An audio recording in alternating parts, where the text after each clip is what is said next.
જૂનાગઢ જિલ્લાના ઔસત નદી કાંઠાના ગામડાઓની હાલત ખૂબ જ દયનીય બની ગઈ છે। માણાવદર તાલુકાના પાથડી ગામે પસાર થતી ઔસત નદી ઉપરનો પુલ 3 વર્ષ અગાઉ તૂટી જવાથી લોકોને વારંવાર મુશ્કેલીનો સામનો કરવો પડી રહ્યો છે। નદી પાર કરવા માટે સ્થાનિકો દોરડા અને ટાયરની મદદ લઈ રહ્યા છે। બાળકોને અભ્યાસ કરવા માટે પણ આ જ પરિસ્થિતિમાંથી પસાર થવું પડે છે। ખેતીની વસ્તુઓ લઈ જવા માટે પણ ખેડૂતોને દોરડા વડે લટકીને પસાર થવું પડે છે।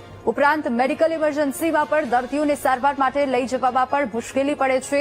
છેલ્લા 3 વર્ષથી તૂટેલા પુલને રિપેર કરવા માટે અનેકવાર અધિકારીઓ અને પદાધિકારીઓને રજૂઆત કરવામાં આવી હતી। અનેક રજૂઆતો કરવામાં આવી, હજુ સુધી કોઈ નિરાકરણ ન આવતા સ્થાનિકો ભારે પરેશાન થયા છે।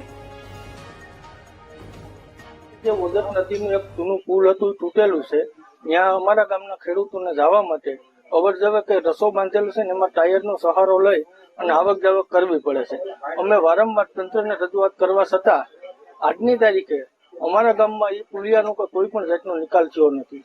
તો અમારા ગામની 40% ખેતીની જમીન પાદળી ગામની એ નદીને ઓલે કાંઠે છે, ત્યાંથી ખેડૂતને અવર જવર કરવા માટે બહુ મુશ્કેલી પડે છે। એટલે એનો તાત્કાલિક ધોરણે તંત્ર નિકાલ કરે એવી અમારી માંગ છે, કારણ કે અમે વારંવાર રજૂઆત કરવા છતાં આજ દિન સુધી પાદળી ગામમાં કોઈ પણ તંત્રએ ધ્યાન દીધેલ નથી।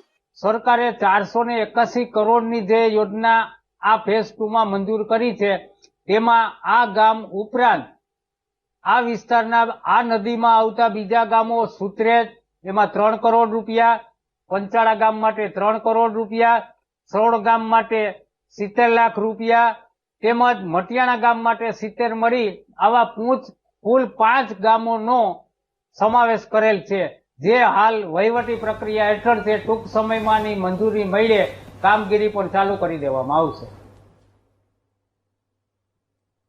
જૂનાગઢના જેતપુર રોડ પર સાવલપુર ચોકડી પાસે નવા બ્રિજનું કામ લાંબા સમયથી ચાલી રહ્યું છે। સાવલપુરથી જીઆઈડીસી 2 વિસ્તારને જોડતા આ બ્રિજના બાંધકામને લીધે લોકોને ડાયવર્ઝન દ્વારા 1.5 થી 2 કિલોમીટરનું વધારાનું અંતર કાપવું પડે છે। ડાયવર્ઝનનો રસ્તો અત્યંત ખરાબ હાલતમાં હોવાથી અને ત્યાંથી ભારે વાહનોની અવરજવરને કારણે લોકોને ટ્રાફિક સમસ્યાનો સામનો કરવો પડી રહ્યો છે। તો મહાનગરપાલિકા દ્વારા છેલ્લા 6 મહિનાથી 1.47 કરોડના ખર્ચે બોક્સ કલ્વર્ટ બ્રિજનું નિર્માણ કાર્ય ચાલી રહ્યું છે। સ્થાનિકોનું કહેવું છે કે બ્રિજનું બાંધકામ પૂર્ણ થયું હોવા છતાં પણ બ્રિજને ખુલ્લો મુકાયો નથી। વહેલી તકે બ્રિજને ખુલ્લો મૂકવાની લોકોએ માંગ કરી છે। અમારે કાયમી નીકળવાનું હોય અને અહીંયા કપચી નાખીને ખાડા પૂરે, ખાડા પાછા એ નહીં થઈ જાય છે અને આ 6 મહિનાથી આ કામ હાલે, ધીમી ગતિએ કામ ચાલુ છે અને આ વહેલી તકે ચાલુ થાય તો સારું। અને આ કહે છે કે પહેલી નોરતે ચાલુ થઈ જાય, પણ આ પહેલી નોરતે ચાલુ થાય એવું લાગતું નથી।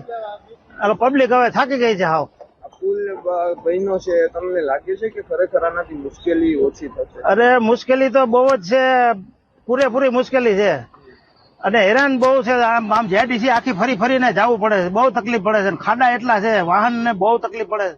આ પુલનું કામ આજથી લગભગ સમજો ને કે 5-6 મહિનાથી આ કામ ચાલુ છે, પણ હજી પુલનું કામ પૂરું થયું નથી અને પુલનું કામ હજી કંઈ ખોલવામાં આવ્યો નથી, બરાબર। જેથી કરીને શું કે માણસોને અત્યારે તકલીફ એટલી બધી પડે છે કે વાહન વ્યવહાર રસ્તા ખરાબ થઈ ગયા છે અને બીજા નંબરની અંદર કે વાહનને બહુ હાલવામાં તકલીફ પડે છે।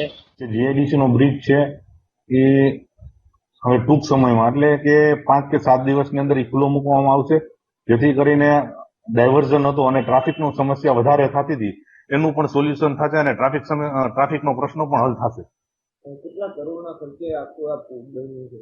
147 CR ના ખર્ચે કરવામાં આવ્યું છે અને ત્યાં વારંવાર પાણી ભરવાના પ્રશ્નો બહુ હતા, જેથી કરીને જીઆઈડીસી ની અંદર જવું હોય ને વધુ પડતો વરસાદ હોય ત્યારે મોટરસાયકલ અથવા બસ નીકળવી પણ મુશ્કેલી હતી, જે લોકોની ઘણો સમયથી આ માંગણી હતી એને ધ્યાનમાં રાખી તાત્કાલિક ધોરણે આ બોક્સ કન્વર્ટરનું કામ કરવામાં આવ્યું અને હવે એ પૂર્ણ પણ થઈ ગયું છે અને 7-8 દિવસની અંદર પણ ખુલ્લું પણ મૂકવામાં આવશે।